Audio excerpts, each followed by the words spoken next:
Hello बाबू। आप लोगों का रिस्पांस दे करके हमको हिम्मत हुआ है कि रिथमेटिक प्रोग्रेशन का हमको आगे ऑब्जेक्टिव्स बनाना चाहिए। अच्छी बात है। अगर आपको लेक्चर समझ में आता है तो आप उस पर कमेंट करें। जब आप कमेंट करते हैं तो हमको लगता है कि हमको वीडियो इस पर बनाना चाहिए, और जब आप लोगों का कमेंट नहीं आता तो हमको लगता है कि आप लोग सब समझ गए हैं और आपको और ज़्यादा लेक्चर की आवश्यकता नहीं है। प्रैक्टिस करने के लिए बहुत अच्छा है बाबू। आपको ज़्यादा टाइम भी नहीं लगता, 20 मिनट 30 मिनट या हार्डली कभी कभी 40 मिनट का वीडियो हो जाता है। आज भी हम कोशिश करेंगे बाबू कि 30 तक बढ़ा दिए थे, तो आज हम चाहेंगे कि 60 या 70 तक जाएं। ज़्यादा कोशिश करेंगे कि ज़्यादा आगे टाइम ना जाए। 30 मिनट का हार्डली हम वीडियो बनाने की कोशिश करेंगे। कई बार ऐसा होता है बाबू कि टॉपिक ऐसे मिलने लग जाते हैं कि लगता है उसको पूरा पढ़ा ही दिया जाए। खैर, चलिए शुरू करते हैं कार्यक्रम आगे बाबू। शुरू करते हैं हम लोग अपना टॉपिक, और समझते हुए एक दूसरे को समझाते हुए चलेंगे, ज़्यादा अच्छा रहेगा, है ना। चलिए, समांतर श्रेणी 25 20 15 का कौन सा पद प्रथम ऋणात्मक पद है? और प्रथम ऋणात्मक पद देखना हो तो हमको सबसे पहले देखना होगा कि इसका पहला जीरो कहां पर मिलेगा। मतलब इसका जीरो इसके पास कहां पर आएगा, शून्य कौन सा पद होगा। तो ये इसका ए एन हो जाएगा, और हम निकालेंगे ए एन बराबर, तो वो होता है a plus N minus one into d. क्योंकि 5 5 के इंटरवल पर है, आप गिनती भी कर सकते हो, बट हम आपको थोड़ा तरीका से बता रहे हैं। A n is equal a plus N minus one into D.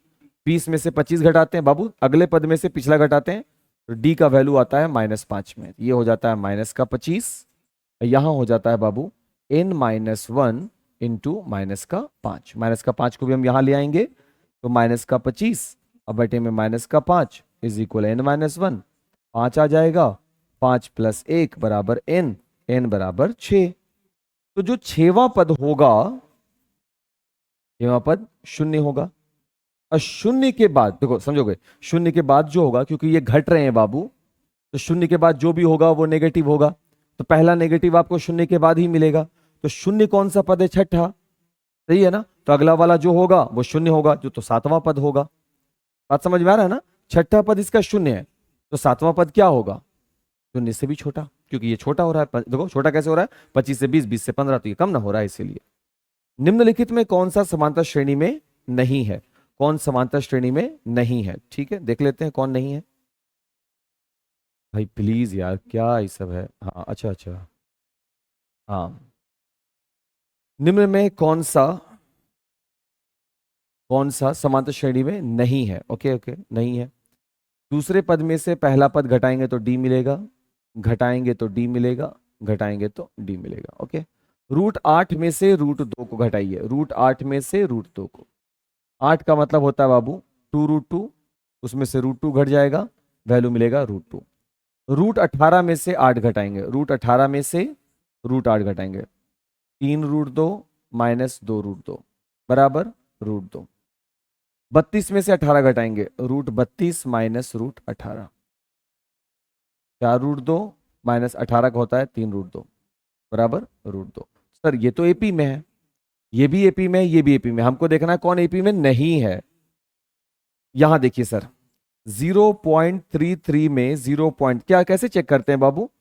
कैसे चेक करते हैं, क्या बताए थे? डी निकालने के लिए हम बताए थे। तो अब यहां देखो, ये हो गया 0.03। अब यहां लेस करते हैं, 0.333 में 0.33 लेस करेंगे, 300.0। देखो, क्या ये दोनों बराबर है? नहीं। इसका मतलब ये समांतर श्रेणी में नहीं है, तो ये इसका आंसर हो जाएगा। जब एपी के प्रथम पद 2 और सार्वंतर 3 हो, तो एपी के 3 पद क्या होंगे? देखो भाई, क्योंकि यहां पर आपने बता दिया कि प्रथम पद कौन होंगे? 2। सार्वंतर कौन होंगे? 3। तो 3 पद बताना है, तो पहला पद जो होता है वो स्वयं ए होता है। जो दूसरा पद होता है, ए प्लस डी के फॉर्मूला से 2 + 3 यानी 5 बन जाएगा। और जो तीसरा पद होता है वो a+2d के फॉर्मूला से a+2 इंटू डी, 2 + 6 यानी 8। तो 3 पद होंगे, 2 5 और 8। 2 3 5 3 8, 3 3 का इंटरवल के साथ एकदम सही बना। ठीक है, चलिए सर आगे बढ़ते हैं। इसमें भी आंसर हो गया 2 5 और 8। बहुत अच्छे। यहां पर बाबू हम देख पा रहे हैं 2, 5 और 8 है, 2, 5, 8 ये मेरा आंसर है, यहां पर ये एपी में होगा। अगला क्वेश्चन है एपी का वहां पद, यानी कौन सा पद निकालने वाला क्वेश्चन रहेगा, ये कहने का ये मतलब हुआ। समांतर श्रेणी इतना का 10वां पद बताओ। 10वां पद बराबर क्या होता है, a+9d। हम अच्छे से प्रैक्टिस करवा देंगे। a+9 और d, 51 में 54 घटा देंगे तो -3, तो 54 -27, आंसर कितना आ जाएगा बाबू, 27। ये हो गया इसका आंसर। 21, 18, 15 का कौन सा पद -81 है, कौन सा पद -81 है, हमको नहीं मालूम, तो an बन गया।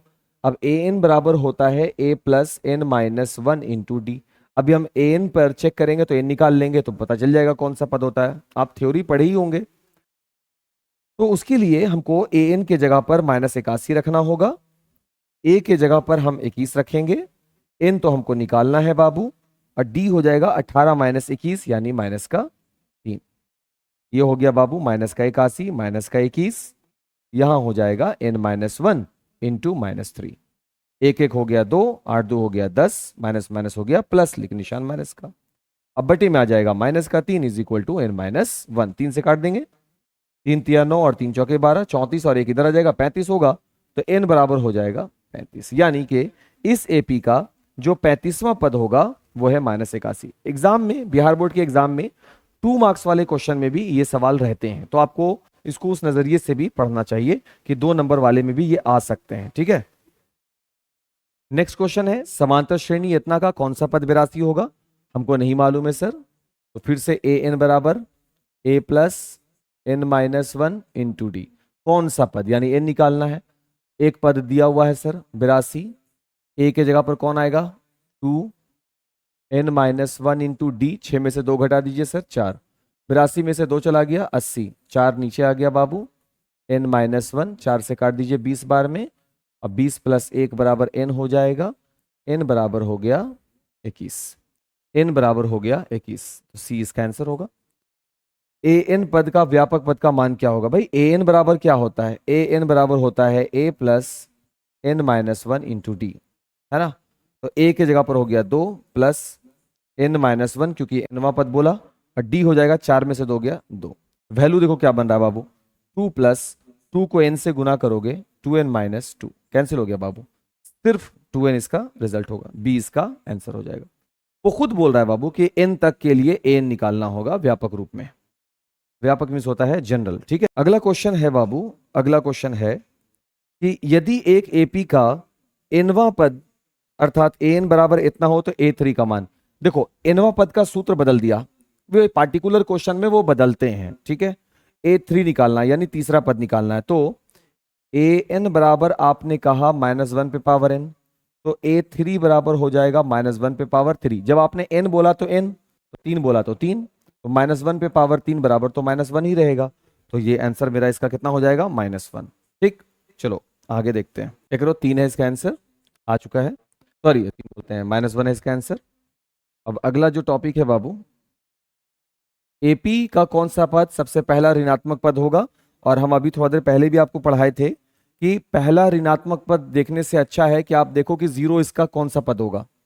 तो an बराबर ये सूत्र लगाओ, a+n-1 इंटू डी, इसको बनाने का इससे बेहतर कोई तरीका नहीं है, और ये हो जाएगा अंतिम पद, ये हो गया a+n-1 इंटू डी, डी कैसे निकला, 117 में 121 घटा दो, 17 4 21 -4, ये हो जाएगा -121 बटे में आ जाएगा बाबू -4 इज इक्वल टू यहां बचेगा n-1। देखो ध्यान से समझना, तो कभी कभी ना अटक जाता है, हाँ वो अटक रहा है इसलिए कि नेटवर्क इशू होगा, कुछ भी हो सकता है। तो अब हम क्या करेंगे बाबू, अभी थोड़ा देर पहले हम आपको ऐसा मैथ बताया था, 4 से इसको ब्रेक लगाओ, भाग लगाएंगे, 4 तिया 12, 0 लगाना होगा, फिर दशमलव देंगे, 4 दूना 8, 2 0 हो जाएगा, जो भी है 4 5 20, 30.25 आएगा, तो इधर से हो जाएगा 30.25, प्लस का 1 हो जाएगा बराबर n मिलेगा, n बराबर हो जाएगा बाबू 31.25, जिसको थोड़ा सा बढ़ा करके हम क्या बोल सकते हैं, 32 बोल सकते हैं। तो 31 से ज्यादा हो गया तो अगला कौन है, 32 होगा, क्योंकि दशमलव में इनका मान नहीं होता, तो जो पहला नेगेटिव नंबर मिलेगा वो 31.25 के बाद मिलेगा। तो 31.25 के बाद कौन सा ऐसा पूर्णांक आता है? तो 32 ही तो है। तो इसका आंसर क्या हो जाएगा? 32 हो जाएगा। ठीक, देख लो ये क्वेश्चन अच्छा था बाबू, ये क्वेश्चन अच्छा था, इसको नोट कर लीजिएगा। ठीक है, नोट भी कीजिए और हमको बताइए कि वीडियो कैसा लग रहा है। अगला क्वेश्चन देखो बाबू, एपी इतना का 11वां पद बताइए बाबू। 11वां पद बराबर होता है a+10d। तो ए की जगह पे कौन हो गया? -3। अब ये माइनस है कि सिर्फ ऐसे डॉट लगा हुआ, खैर a10 और d के जगह पर कौन हो जाएगा बाबू? तो दूसरे पद में से पहला पद घटाओ। दूसरा पद हो गया -1/2, उसमें घटा देंगे कौन? -3। तो -1/2 +3, ये ना होगा 3 दूना 6, 6 में से 1 चला गया तो 5, 5/2।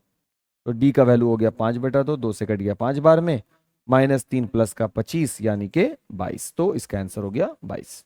ठीक है सर, कोई दिक्कत नहीं है। काहे दिक्कत होगा? लिख दो कमेंट में सर, काहे दिक्कत होगा सर, सब ठीक है सर। संख्याएं 4 और 12 के बीच समांतर माध्य कौन होगा? 4 और 12 के बीच समांतर माध्य कौन होगा? 4 और 12 के बीच 16/2 यानी कि 8। अच्छा, तो 8 होगा, ये तो पहली बार देखा। 0 और 50 के बीच विषम संख्याओं की संख्या कितनी है? अब देखिए, 0 और 50 के बीच विषम संख्या, बीच बीच में 0 और 50 के बीच, तो 0 और यहां है 50, इन दोनों को इंक्लूड नहीं करना है, इन दोनों को एक्सक्लूड करना है, साइड हटा दो दोनों को। तो पहली विषम संख्या 1, दूसरी, तीसरी, चौथी और सबसे आखिर वाली कौन होगी? 49। इनकी संख्या बतानी है, कितनी विषम संख्या होगी? सर इसके लिए तो a बराबर 1, सर इसके लिए तो d बराबर 2। भाई 3 में से घटा के देख लो कितना आता है। अंतिम पद an बराबर क्या है सर? 49। तो an बराबर a plus n-1 into D. एक घट गया इधर 48, 2 से लग गया भाग, n-1, 24 प्लस 1 बराबर n बराबर 25। सही है, तो n बराबर जो 25 आया कहाँ गया? n बराबर 25 तो यहाँ, ये आंसर हो गया। बस ध्यान रखना है कि 0 से 50 तक बोलता है कभी कभी, और यहाँ 0 और 50 के बीच बोला। ठीक है, ठीक है, 0 से 50 तक सम संख्या वाले केस में शायद बोले बाबू, तो उसे थोड़ा सा ध्यान रखिएगा। चलिए सर आगे बढ़ते हैं सर, बढ़िए ना सर, जल्दी जल्दी पढ़ाइए सर। चलिए देखिए क्या है क्वेश्चन, किसी समांतर श्रेणी इतना का 30वां पद क्या होगा? बाबू 30वां पद क्या होता है? a+29d। तो a के जगह पे 4 प्लस 29, और d के जगह पे 7 में से 4 गया 3, 4 प्लस 87, आंसर आ गया 91। वेरी गुड, 91, 91 आ गया आंसर। अरे क्वेश्चन आना चाहिए, किसी एपी का पीवा पद क्यूवा पद पी है तो आरवा पद क्या होगा? बहुत अच्छा क्वेश्चन है। पीवा पद क्यूवा पद पी है तो आरवा पद क्या होगा? एपी का पीवा पद एपी से एनवा पद एन, पीवा पद पी, ए प्लस p-1 इंटू डी। क्यूवा पद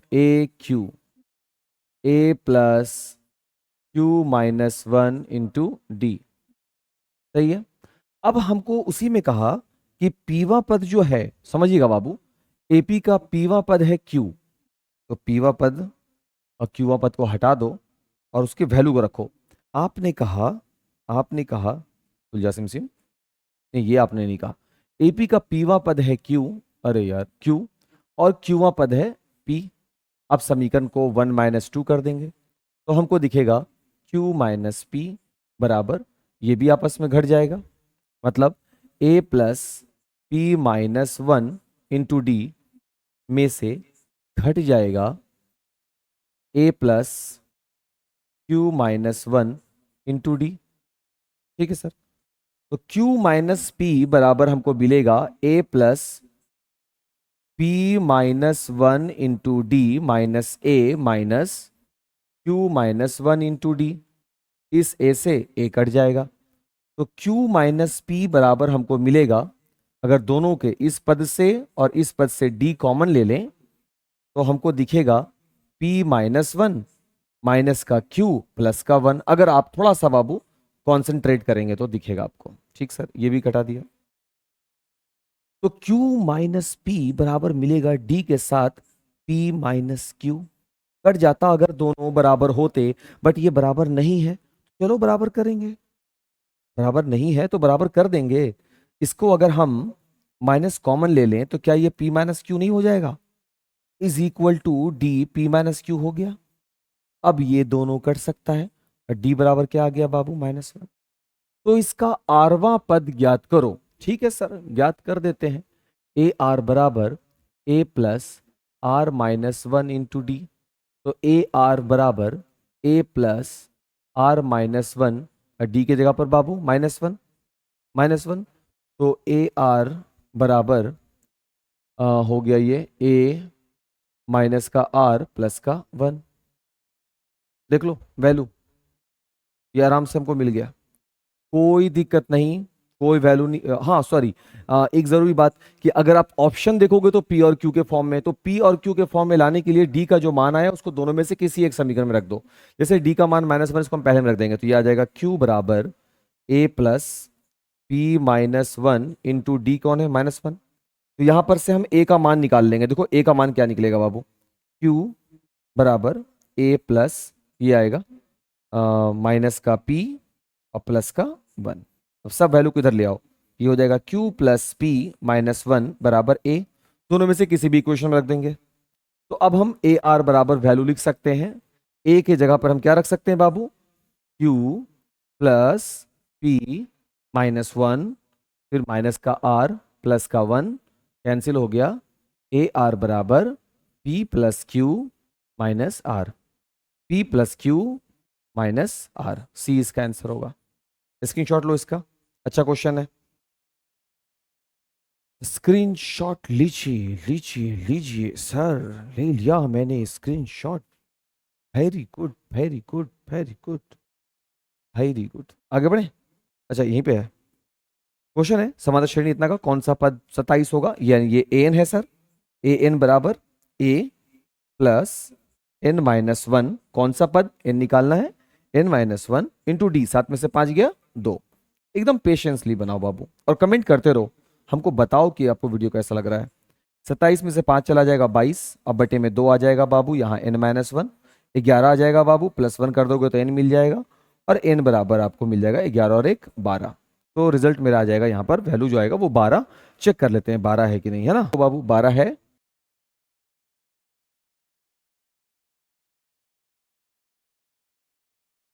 ओह हो, थक जाता है आदमी ना, क्या कर सकते हैं, दूसरा कोई उपाय नहीं है।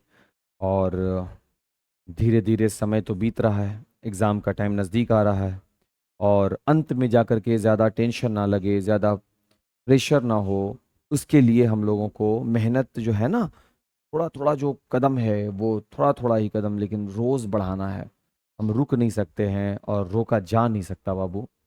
किसी समांतर श्रेणी के कुल पदों की संख्या n है, अंत से पीवा पद शुरू से कौन सा पद होगा ये आपको बताना है। ठीक है बाबू, अंत से पीवा पद। ठीक है, तो मान लेते हैं कि अंत से पीवा पद शुरू से कौन सा पद होगा। पहले अंत से पीवा पद निकालते हैं, है ना। पदों की संख्या n है, कुल पद n हो गए, अंत से पीवा पद यानी सपोज की बोल दिया वो कि 20वां पद क्या होगा, ये होता है a प्लस 20वां डी, तो यानी a प्लस 19 भी होगा और साथ में d भी होगा। ठीक है, ठीक है। अगर अंत से 20वां पद है तो इधर से कितना होगा? अगर हम शुरू से कुछ पद बना लें, 2 3 4 5, अरे ये कौन सा लिपि है भाई? अगर हम इसको कोई वैल्यू पे बना के देखें तो ये बनेगा 2 3 4 5 6 7, ऐसे बन जाता है। अगर हम बोले कि अंत से तीसरा पद, वो कौन है? वो कौन है? वो 5 है। बोलता अंत से पीवा पद, अंत से पीवा पद यानी अंत से तीसरा पद, और ये समझने के लिए कर रहे हैं बाबू, ताकि एक फॉर्मूला भी बन जाएगा अभी से। अंत से तीसरा पद, यही तीसरा पद को यहां पर पीवा बोलेंगे हम, ठीक है। तो अंत से तीसरा पद कौन है? 5। तो आगे से ये कौन सा पद होगा? हम गिनती करते हैं, 1 2 3 4। आगे से ये हो जाएगा 4वां पद। कुल पद कितने थे? 1 2 3 4 5 6। ठीक है, तो 6 -3 + 1 का लॉजिक लगा। मतलब कुल पद 6 जो है वो हो गए कुल पद। देखो फॉर्मूला बनेगा बाबू, उसमें से घटा देंगे अंत से कौन सा नंबर है, अंत से नंबर ये घटाएंगे और उसमें एक जोड़ देंगे। वाह, सूत्र बन गया। क्योंकि अंत से तीसरे नंबर पर 5 है और आगे से चौथे नंबर पर है, तो हम देखेंगे कि कुल पद कितने हैं? 6। तो अंत हमको लाना कितना है? देखो आगे से हम देखते हैं तो 5 मिलता है चौथे नंबर पर। अभी अभी फॉर्मूला भी बन गया बाबू, ध्यान दोगे तो तुरंत समझ में आ जाएगा। कुल पद जो है n जो है वो यहां पर 6 है, तो कुल पद की संख्या में घटा देंगे अंत से कौन से नंबर पर आता है? तीसरा। तो यहां पे जो तीसरा है उसको हम किस नाम से सूचित किया? p से। और उसमें कितना जोड़ देना है? 1। n - p + 1। ये सूत्र बन गया सर। देखो चलते फिरते सूत्र बन जाता है। सूत्र जो है वो मेरे काम को आसान बनाने के लिए है। तो जब आप सीख जाओगे तो आप अपने से बनाओगे। ठीक है, आपको रटने की जरूरत नहीं है। जो आजकल एक जाल बना हुआ है ट्रिक का, रटो, रटने का नहीं है बाबू। ये अपने अंदर वो क्वालिटी आप ला सकते हैं, है ना। पढ़ाई का यही उद्देश्य भी होता है, समझे। किसी समांतर श्रेणी का समांतर श्रेणी का कौन सा पद 78 होगा? तो ए एन हो गया बाबू। ये ए एन बराबर ए प्लस n-1 इंटू डी 5 हो गया। ये हो जाएगा 75, जिसको भाग लगाएंगे 5 से, n-1 ये आ जाएगा 15 और ये इधर आ जाएगा 16। तो n बराबर कितना हो जाएगा? 16। तो 16वां पद होगा। ये भी बन गया सर, बहुत अच्छे। किसी एपी का व्यापक पद इतना हो तो सार्वंतर क्या है? क्योंकि ये व्यापक पद है, यानी कि सर ये ए एन है। व्यापक पद जो होते हैं वो उसकी क्या बनते हैं? A N. उसका सार्वंतर बनाना, कोई दो पद निकाल लो। पहले a1 निकाल लो, 3 × 1 + 5 कितना हो जाएगा? 8। फिर a2 निकाल लो बाबू, 3 × n के जगह पे 2 + 5 11। लेस कर दो दूसरे पद में से पहला पद ताकि तुमको d मिल सके। 11 में से 8 घटा देंगे तो 3 मिल जाएगा। तो इसका आंसर कौन हो जाएगा? 3। इसका आंसर कौन होगा? 3। चलिए इसका यहाँ 3 है इसका आंसर। ठीक है, चलिए सर आगे बढ़ते हैं।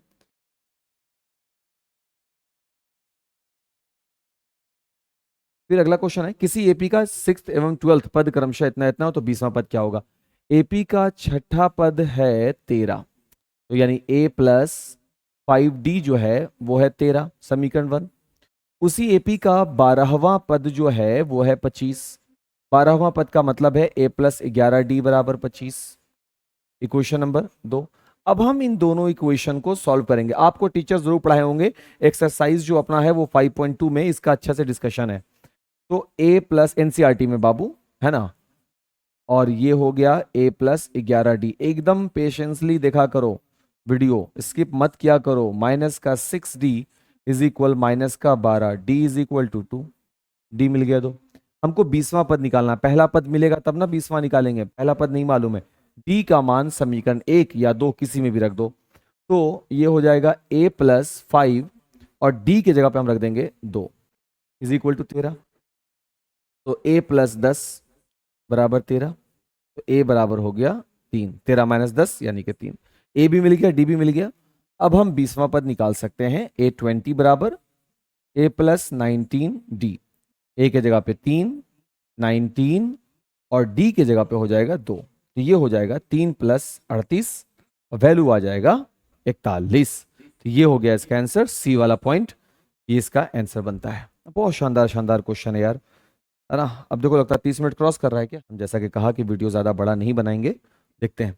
वह एपी निर्धारित करें जिसका तीसरा पद 5 और 7वां पद 9 हो। तीसरा पद 5 है, तो तीसरा पद कितना है सर? 5। ठीक, तो a + 2d = 5। सातवां पद कितना है सर? 9 है। a + 6d = 9। क्लियर। और ये हो गया क्वेश्चन नंबर 2। फिर दोनों को सॉल्व करो। a + 2d = 5 और a + 6d = 9। Minus minus minus, अरे ये कौन आया था? ये कौन असामाजिक तत्व आया भाई, तो गड़बड़ कर देता है। ए प्लस 6d, पता चला आगे से बनाते जा रहे हैं, पीछे से माइनस गायब होता चला जाएगा। माइनस का 4d is equal to minus का 4, देन d बराबर 1। d बराबर 1 यहाँ ले जाकर रख दो बाबू, तो a प्लस 2 इंटू d1 हो गया सर, बराबर 5। तो a बराबर 3। अब हमको क्या करना है, तो AP निर्धारित करें, AP बनाना है। तो AP का पहला पद कौन होगा, 3। वैसे हमको ये लग रहा है कि होगा, बट अगला देखो भाई, d बराबर 1 है, तो दूसरा पद होगा दूसरा पद जो होगा बाबू वो है a प्लस डी, तो 3 प्लस 1 यानी कि 4। तीसरा पद होगा a प्लस 2d, a हो गया 3, 2 इंटू डी हो गया 1 यानी 5, तो 3 4 5 6 7 ऐसे ही चलेगा, हो गया। चलिए सर आगे भी बढ़ लेते हैं, एक आध दो क्वेश्चन और कर लेते हैं। 50 पे एग्जैक्ट नहीं लालच है, 10 मिनट और बनाएंगे, बस 10 मिनट, बस बस बस बस बस बस बस। कम से कम बाबू 30 क्वेश्चन प्रीवियस था, 30 क्वेश्चन है और, तो 30 60 चलेगा। एपी का 24वां पद क्या होगा, 24वां पद होता है a प्लस 23d, ए के जगह पे 3 और 23 और डी के जगह पर बाबू 5। ये हो गया 3 प्लस 5 दिया 15, 10 और 1 11 यानी 118। एपी इतना -40 का अंत से छठा पद क्या होगा, देखो भाई इधर से चलोगे a बराबर तुमको 17 मिलेगा, लेकिन इधर से चलोगे तो a बराबर -40 मिलेगा। इधर से चलोगे बाबू तो d बराबर मिलेगा आपको 14 - 17 -3, तो इधर से चलोगे तो d बराबर मिलेगा प्लस का 3। और यहां से आपको निकालना है, इधर से निकालना है छठा पद, तो a6 जो होगा वो होगा a प्लस 5d, तो a के जगह पर हो गया -40 प्लस 5 और d के जगह पर हो गया 3, तो -40 प्लस का 15 यानी कि -25, -25 होगा। ए इसका आंसर बनेगा, ए इसका आंसर बनेगा। बाबू स्क्रीनशॉट लेते चलो बाबू। 53 नंबर पे आइए सर। एपी इतना का इतना 184 का अंत से 8वां पद, इधर से a बराबर 7 है बाबू, लेकिन इधर से देखोगे तो a बराबर 184 है, क्योंकि अंत से पहला पद यही बनेगा। इधर से d को हम जब देखते हैं बाबू तो 10 में से 7 जाता है 3, तो इधर से जब हम d को देखते हैं तो -3 उल्टा। 8वां पद अंत से यानी इस तरफ से 8वां निकालेंगे तो वो होगा a प्लस 7d, a के बिहाफ में 184, 7 तो 7 है, d के जगह पर -3। ये हो जाएगा 184 माइनस का 21, 4 में से 1 गया 3, 8 में से 2 गया 6 और 1 163। तो अंत से 8वां पद जो होगा वो 163 होगा। देखते हैं कि 163 है, यस है, यहां पर 163 है बैठा हुआ। अगला क्वेश्चन, कौन सा पद 13वें पद से 84 अधिक है। बहुत अच्छा अच्छा क्वेश्चन अब आने लगा ना, अब अच्छा क्वेश्चन आया है। सब 2 2 अंक वाला क्वेश्चन है जो ऑब्जेक्टिव्स में भी दिया हुआ है। अब जो लालच है वो थोड़ा सा और गहरा रहा है मेरा। कौन सा पद 13वें पद से, कौन सा पद हमको नहीं मालूम, हमको नहीं मालूम कि कौन सा वो पद है, वो 13वें पद से, अरे यार वो 13वें पद से 84 अधिक है। कौन सा पद, an, हमको नहीं मालूम वो पद कौन है, लेकिन इसके 13वें पद से, तो इसका 13वां पद कौन है, वो कौन सा पद है, वो कौन सा पद है जो इस एपी के 13वें पद यानी a प्लस 12d से भी 84 अधिक है ना। कौन सा पद है वो, पहला पद है an निकल जाएगा तो फिर हम n निकाल सकते हैं।